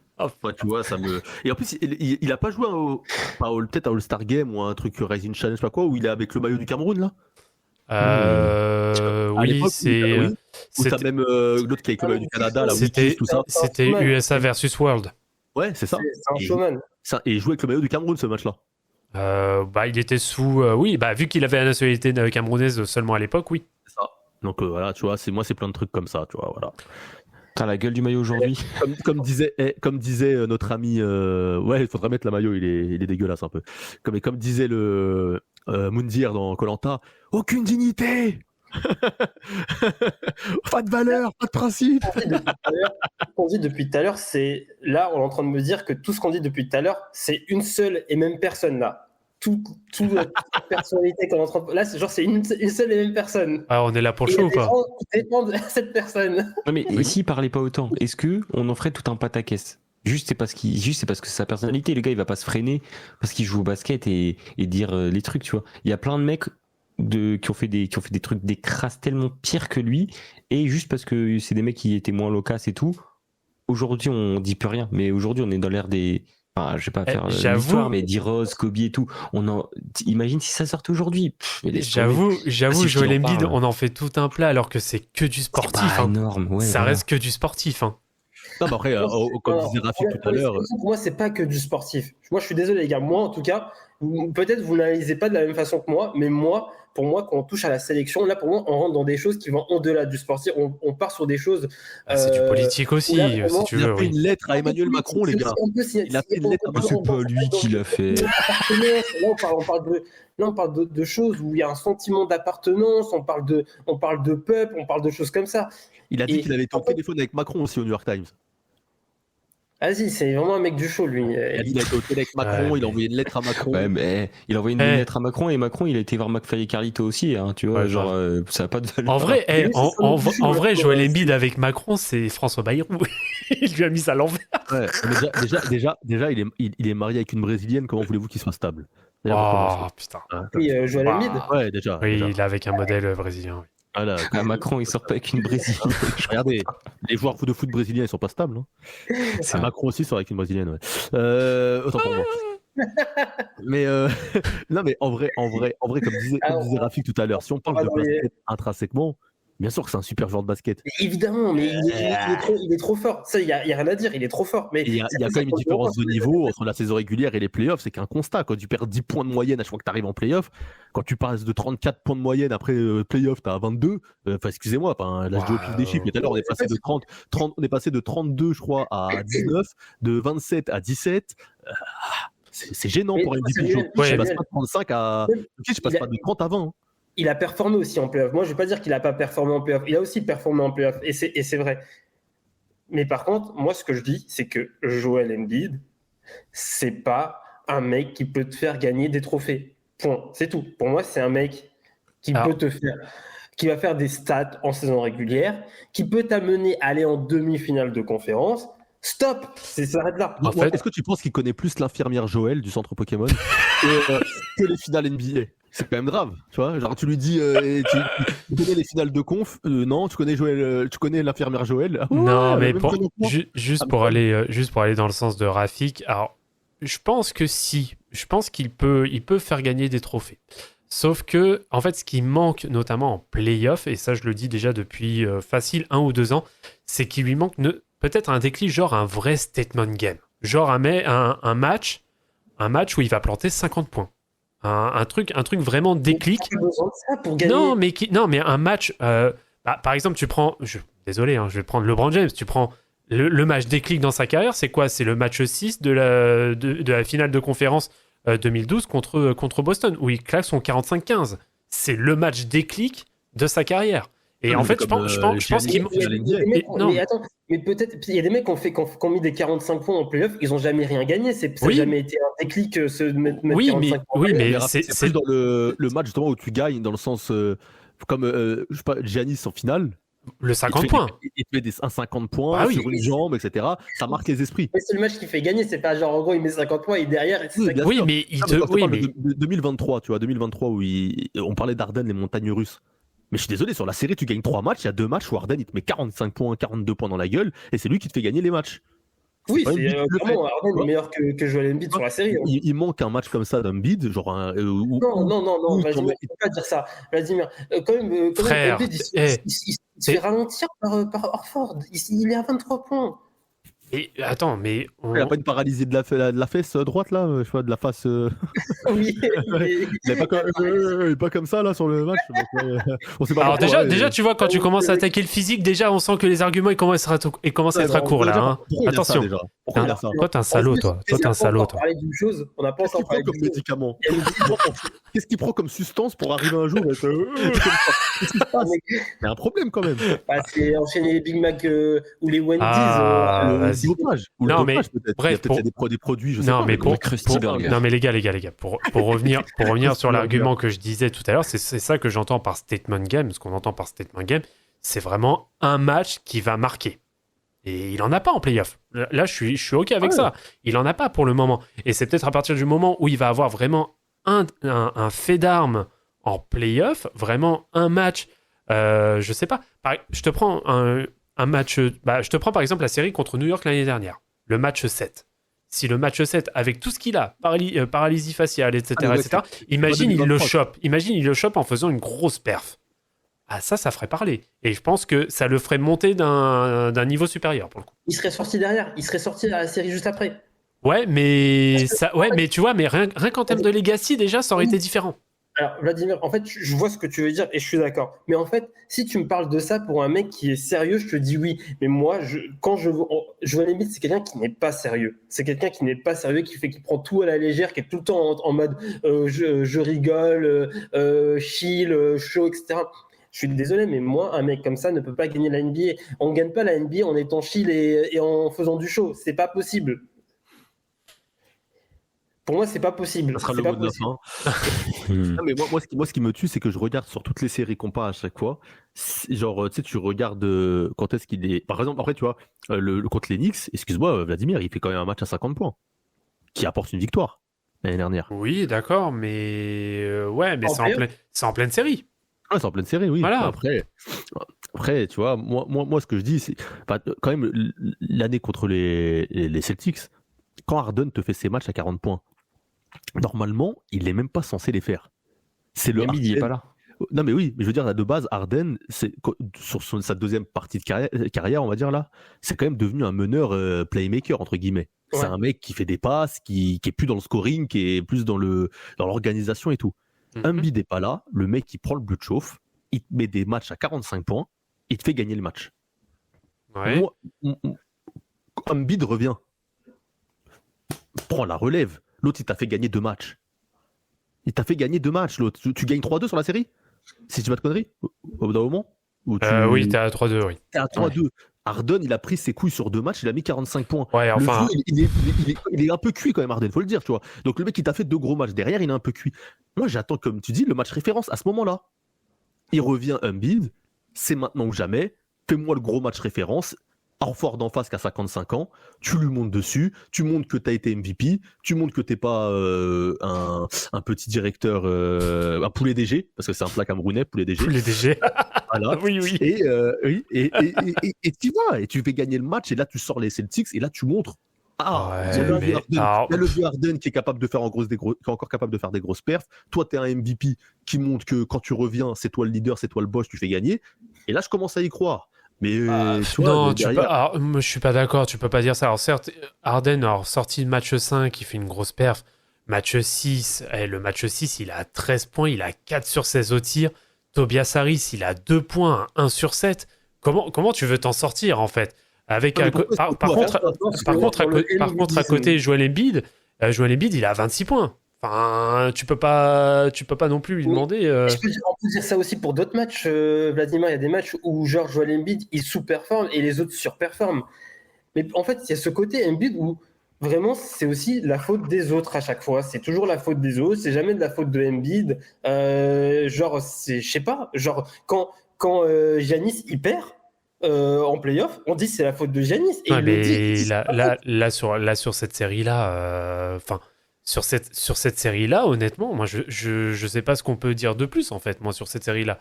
c'est vu qu'on revient sur celle de Boston. James Harden, il fait 2 matchs. James Harden, il fait 2 bons matchs dans la série. Mais c'est mieux que 0 quand même. Qui font gagner Ok, des matchs. d'accord. Bah, si on arrive, si on arrive à ce niveau-là, on peut. Mais c'est mieux que 0 parce que je parlais qu'Embiid, il n'y a pas un match sur la série où tu te souviens de lui. Ah, moi, il a été, D'où je dis des statement games. Mais on voilà, peut pas dire que non, mais on peut pas dire que sur la série. C'est statement game et pas Embiid. Non, mais on peut pas dire que sur la série, il n'est pas bon. Je suis désolé. Non, mais d'accord, mais dans ce cas-là, je te dis, en fait, moi, c'est qu'à la série, il est pas au même niveau qu'en saison régulière. En fait, tu peux pas dire à la fin de la série, ah, mais c'est de la faute de Harden qui a fait que 2 bons matchs. Ah, mais c'est de la faute de Tobias Harris qui est surcoté. C'est de la faute de Doc Rivers, alors que t'as un mec qui tourne à 34 points de moyenne dans la saison régulière, 33 points, qui dit qu'il est l'égal de Jokic, qui devrait être MVP, que c'est pas quoi et tout. Et que sur la série, mais son record de points, c'est 26 points. Non, alors non, les gars, là, on va arrêter la fausse information. Il a 38 points de moyenne sur la série. Sur la série, il a 38 points. Pardon, pas 38 poins, pardon. Il a 25 points, pardon. C'est moi qui ai mal lu. Ah, j'ai rien dit. J'ai rien dit. Et en quelle année t'as pu même croire 2 secondes à ce que tu viens de dire? Non, mais. Non, mais en vrai, les gars, il y a aussi le truc, c'est que en saison régulière. Genre, il a cru 38 points. J'ai confondu. Non, il a 25,5 et 9 rebonds. Ça va, quoi, merde. T'as dit 38. Ah ouais, pardon. C'est Jordan. Pardon. Tu me paries, il a 25 points sur la saison, il a 33 points de moyenne. Oui, mais je vais Mais forcément, en playoff, t'as toujours tes stats qui baissent en playoff. Il perd 8 points, 10 points. Oui, mais attends, en playoff, en saison régulière, il a 33 points, mais quand il va mettre des cartons à 70, c'est contre les Spurs de je sais pas quoi. Les Spurs de merde où il n'y a pas Victor, là, il met les Spurs 70. de Quentin, tu peux le dire, les Spurs de Quentin. Voilà. Et ben voilà.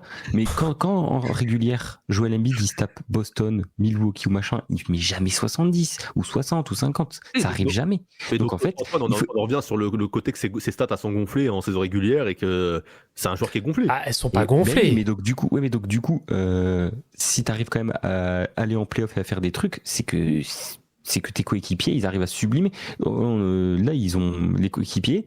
Quand Joel Embiid prend toutes les défenses sur lui et tout, qu'il se fait doubler, c'est un très bon passeur, c'est devenu un très bon passeur et tout. Tu vois, quand il se fait focus, les autres, ils arrivent pas à peser plus. C'est eux qui doivent montrer. C'est pas Embiid qui doit être au même stat. C'est les autres, tu vois. Donc, je vais rendre hommage à Rafik. Donc, je regarde les stats, par exemple, de Giannis, saison régulière, playoff. Alors 2023, donc Giannis tourne à 31 points de moyenne en 2023. En playoff, il tourne à 31 points.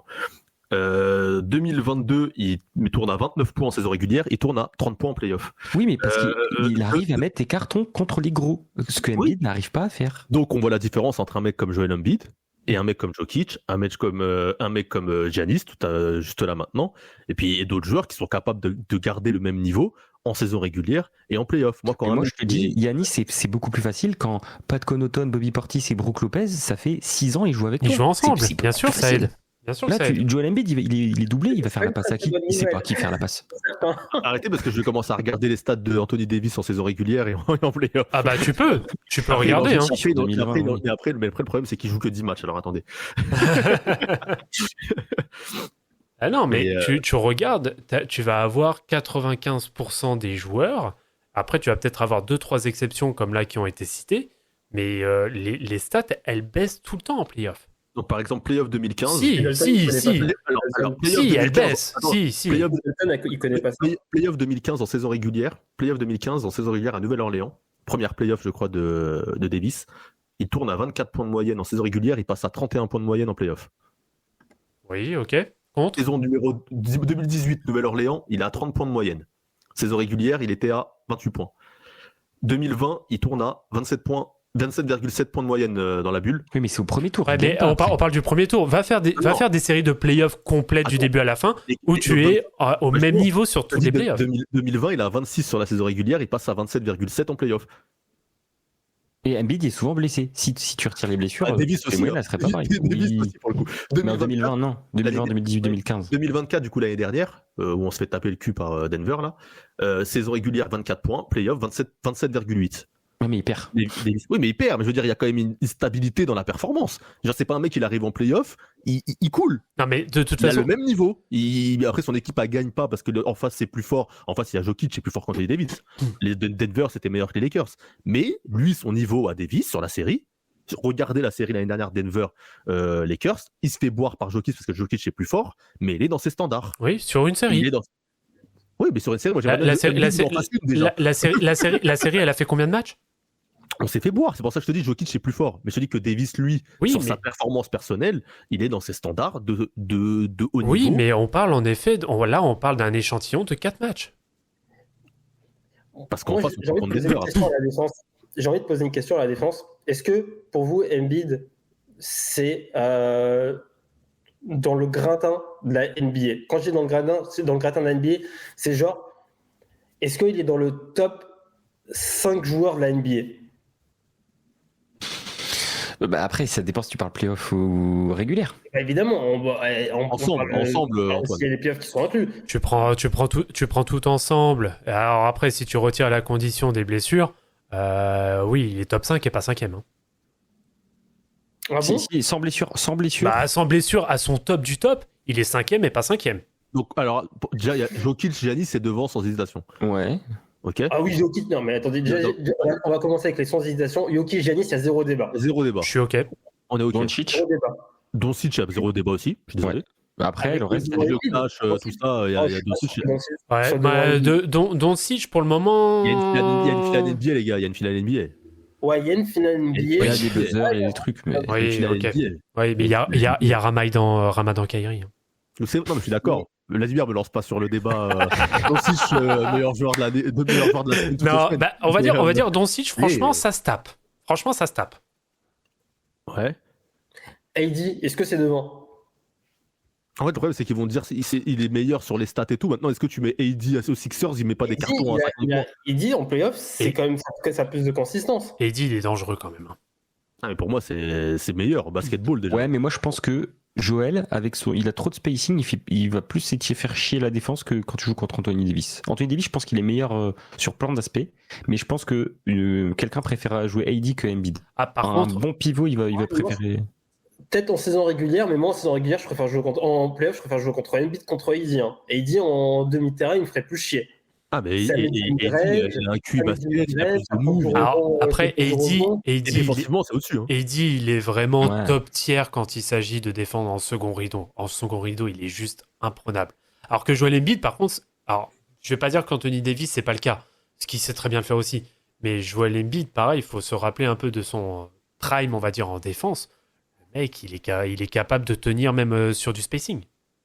Ouais, mais les mecs, Il a c'est affolant. c'est facile de mettre 5 mecs devant Embiid. Déjà, les mecs qui sont allés qui sont allés chercher leur bac sur les dernières années, moi, c'est des mecs que je ne kiffe pas, mais Tatum et Brown, C'est devant pour moi, je les Tatum. mets devant Ouais, mais Joel Embiid. attends, je vais juste par rapport à AD.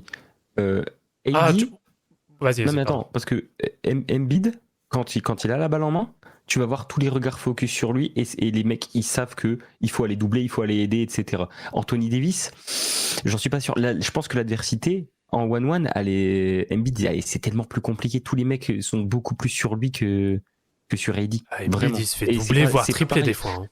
Ouais, oui, mais je pense que Embiid, il est tellement plus massif et tellement plus impressionnant physiquement que il attire plus les défenses. Et du coup, c'est plus compliqué pour marquer, forcément. Ah, et surtout que, ouais, enfin, en plus, faut pas non plus oublier, hein, à la fois le footwork qu'il a, la capacité, il a la capacité à stretch et à tirer à 3 points. Il a un jeu à mi-distance qui est, Oui. ouais, faut se tenir, hein. Et puis, ouais, enfin, il a le total package, hein, quand même, Joel Embiid, hein. Il a raison, sur du début de terrain, pour moi, il n'y a pas de débat par contre. Ça, c'est un excellent joueur. Hein. Embiid, et en plus, c'est vrai, sur le côté passing, c'est vrai que c'est devenu un bon passeur. Mais moi, franchement, quand il s'agit de aujourd'hui, je dois gagner la NBA et je dois prendre un franchise player. En option 1, tu prends AD. Non, alors, il y a pas mal de mecs que je prends avant Embiid. Bah moi, par les trois qu'on a cités, Ouais, je sais pas trop après, moi. Shai, je pas encore assez de trucs pour moi. Bah, en fait, à mon avis, je pense que même vous, Rafik et Samuel, je pense que vous pouvez pas pour le moment réellement dire si oui ou non, enfin, de réellement mettre un curseur par rapport à Embiid. C'est juste parce qu'on a jusqu'à cette heure-ci, en dehors peut-être d'une série dont on a parlé tout à l'heure, on n'a pas de réel run de playoff où il est à 100%. En santé.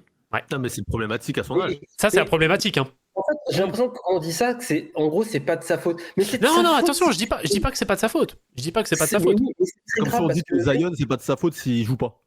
le mec, mais Il fait 90 000 kilos, ouais. Vraiment, frère, arrête de manger, bien tu vas sûr, plus plaisir, au bout d'un moment, t'es là, tu veux faire le mec qui graille des burgers à foison, au bout d'un moment, Et fais un régime protéiné, va à la salle de sport, tu vas voir, il va pas se baisser de l'année, Zion. Au bout d'un moment, faut arrêter les conneries. Embiid, c'est pareil, il y a des blessures quand c'est un gros lard, faut le dire aussi. Ah, et encore, hein, il a perdu, hein, il s'est affiné un peu Embiid, hein, parce qu'à un moment, il avait des épaules, waouh, c'était abusé. Mais c'est pas qu'en termes de poids quand on parle de burger, c'est que ce qu'il y a dans un burger, c'est des choses qui inflamment ton corps, et plus ton corps est inflammé, plus tu es sujet aux blessures. Non, mais je parle pas. Je vais comparer avec on va faire le Damas. T'as des mecs qui sont gros, ils peuvent te faire un run de playoff en bonne santé, mais c'est une question de ce qu'ils mangent, c'est des choses qui inflamment le corps humain, et du coup qui le rend sujet aux pas les os solides. C'est le mec qui ne mange pas sérieusement. On va faire les Damas, on va faire la parallèle avec le foot. Neymar, par exemple, était très mince pendant un moment. Tu regardais les photos, il montrait ses tablettes. Mais ça n'empêchait que derrière, il bouffait que de la merde et que ça se ressentait sur son corps. Exactement. C'est pas une question de. Tu peux avoir des abdos, mais un corps inflammé. C'est pas une question de être gros ou non. Mais aujourd'hui, tu vas pas dire que Neymar il est moins fort que j'en sais rien sur l'ensemble de sa carrière. Tu vas dire il était plus fort que Benzema ou il était plus fort que machin. Mais il a gagné. Pareil. Oui, il a gagné une fois Ligue des Champions. Il y a des gens qui ont gagné. Mais gagné une fois, gros, et à côté, t'as vu ce qu'il avait. C'est normal. Embiid, les joueurs qu'on lui met à côté, ils sont jamais dans leur putain de prime aussi. Tu vois ce que je veux dire? Neymar, il a emmené Idrissa Gueye, il a Andro Paredes, Mauro Icardi en finale de la Ligue des Champions. Il y a Mbappé. Il était blessé. Il était blessé, ouais. Il était blessé. Il joue pas jusqu'à la finale, presque. Mais pourquoi les mecs ne peuvent pas avoir un prime à côté de Embiid? Pourquoi aussi? Parce que je peux comprendre.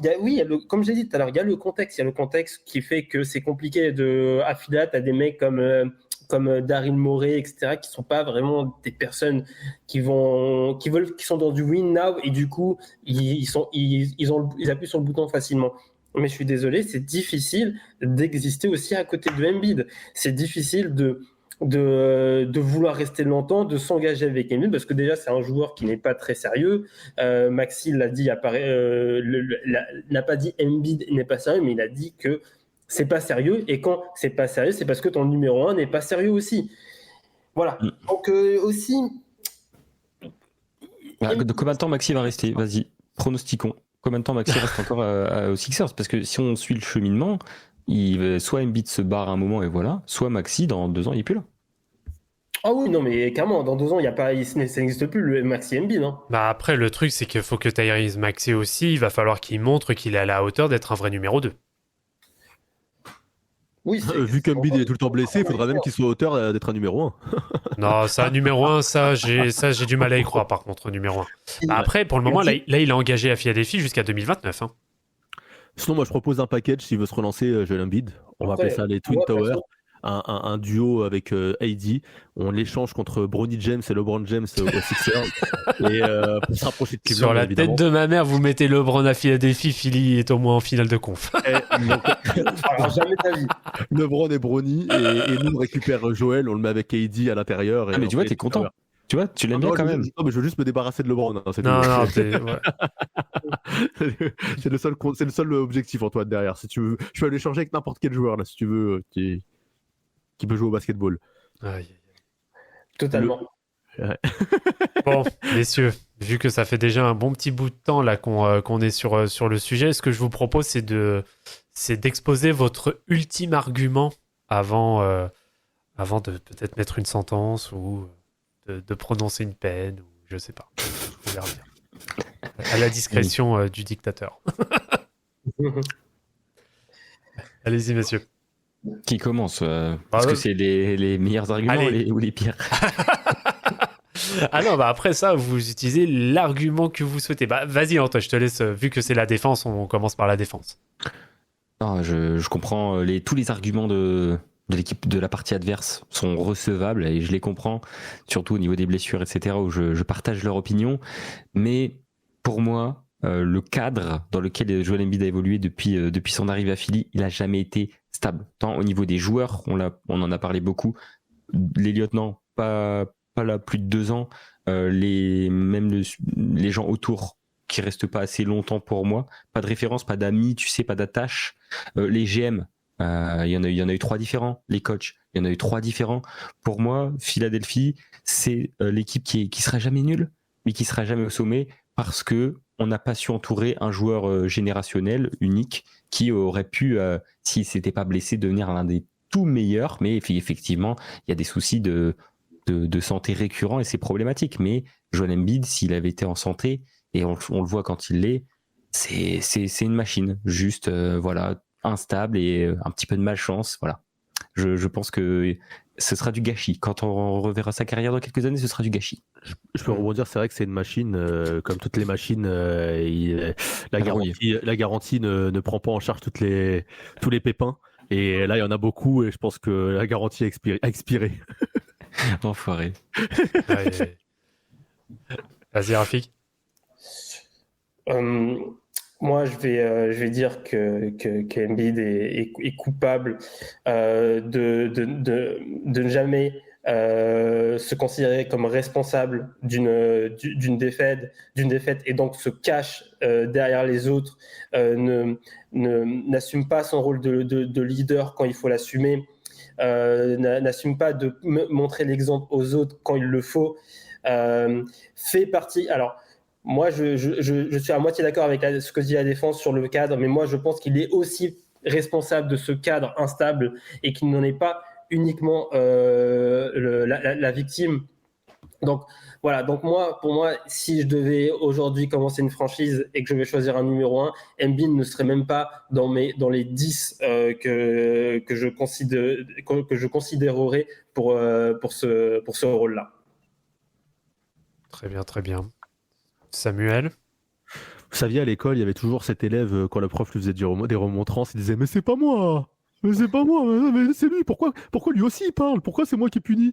Mais lui aussi il fait ça !» Et quand vous rentrez, vous disiez à vos parents « Mais lui aussi il parlait !» Ta mère, elle te disait « Mais je m'en fous de ce que font les autres, hein, Oh là là. moi c'est toi qui m'intéresse. » Ben, Embiid, c'est ce gars-là. Embiid, c'est ce gars dans une relation.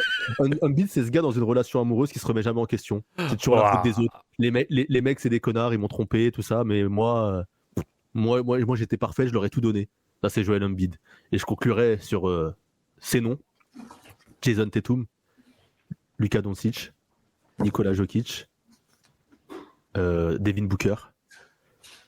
Et je rajouterai aussi Giannis Antetokounmpo, 5 joueurs que je mets devant Joel Embiid parce qu'ils ont joué des finales NBA. Cordialement, la direction. Et Chris Middleton. Ouais, j'ai voulu être un peu, tu vois, parce qu'après on n'allait pas me prendre au sérieux. J'essaie de mettre des mecs. Moi, je le dis et c'est sérieux. Ils ont joué des finales NBA, tu vois. Ils Ils ont pas fait Atlanta. Ouais, ils n'ont pas perdu contre Atlanta. Ils n'ont pas perdu contre Clint Capella et très jeune. Voilà, continuons. Très bien. Bah de mon côté, pour clore. Excuse-moi. Oui. J'ai oublié un nom. Anthony Edwards. Continuons.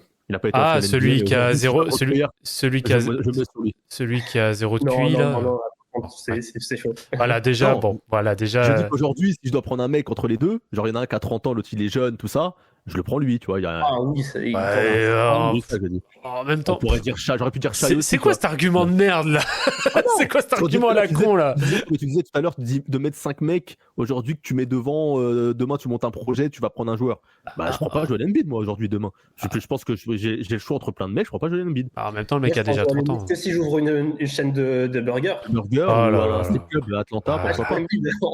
Mais je dis que demain même, je pense que je demande à Vladimir là, demain t'as les Sixers, tu dois monter un projet pour gagner ou quoi là tout de suite. Il y a plein de mecs que tu prends à la place de Joel Embiid même s'ils sont moins forts. Tu te dis, il y a un truc à construire.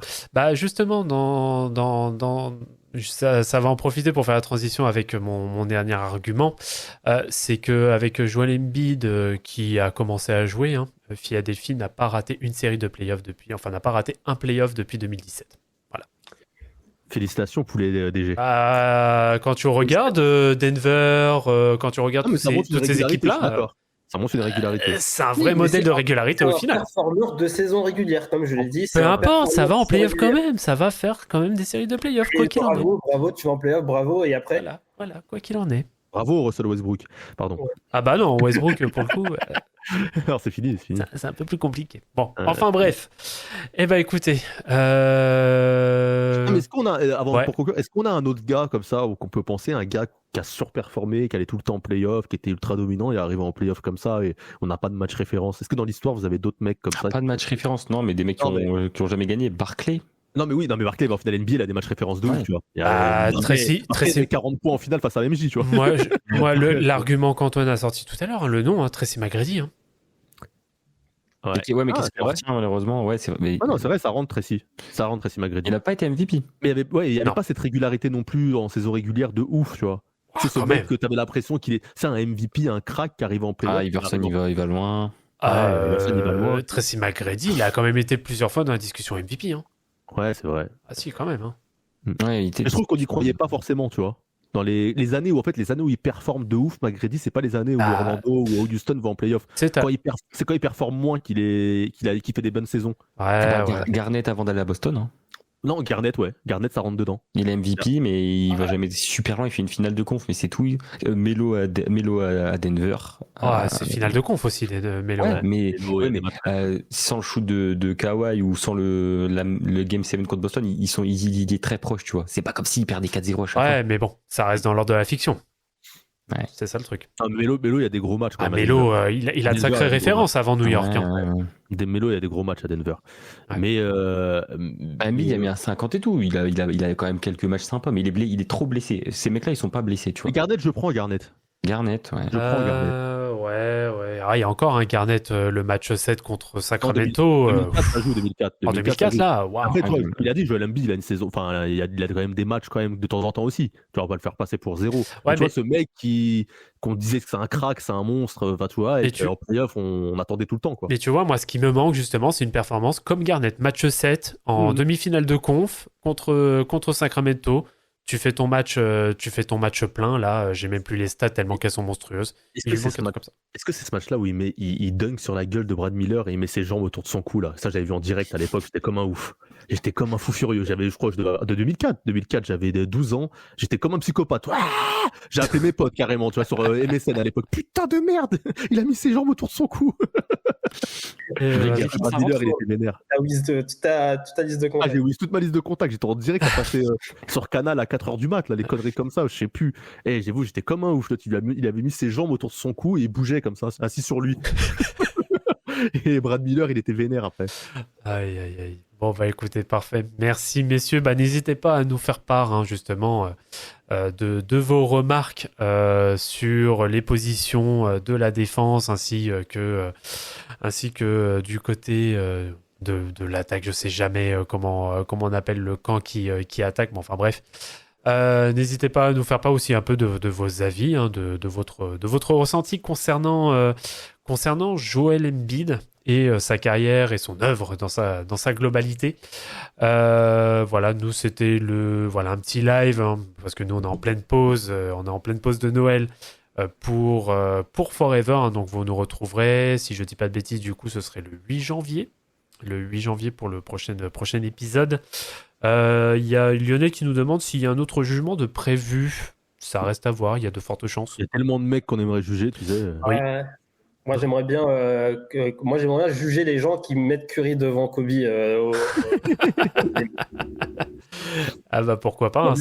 Moi j'aimerais bien un podcast pour dire à partir de quand on a décidé que LeBron James c'était un top 2 indébattable. Genre c'est quelle année c'est qui qui a décidé genre d'un moment qui est arrivé qu'à jouer LeBron c'est top 2 débat GOAT et il n'y a pas de discussion avec les autres mecs. Genre quand est-ce que c'est arrivé un jour, je me suis levé un matin, les gens ils ont dit LeBron c'est le GOAT et soit 6-2, mais genre ça y est, il y a plus de discussion avec les autres. J'ai jamais compris genre la transition en fait. Quand est-ce que ça s'est Pareil.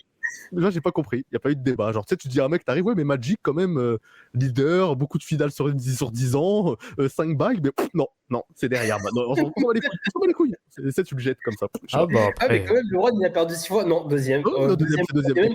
Premier, deuxième. Tu sais, il n'y a plus eu de débat. Genre, lui, il a perdu 6 fois. et on Abdul-Jabbar, parle on avec dit un premier, mec deuxième. qui a gagné 6 fois, 0 défaite, et genre.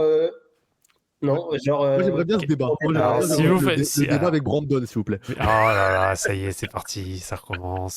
Ah non, Brandon, il va nous dire des dingueries. Il va nous dire, ouais, mais vas-y, à l'époque de MJ, il jouait contre des charpentiers. Ouais, puis en plus, Magic Johnson, il avait le sida. Des Bulls.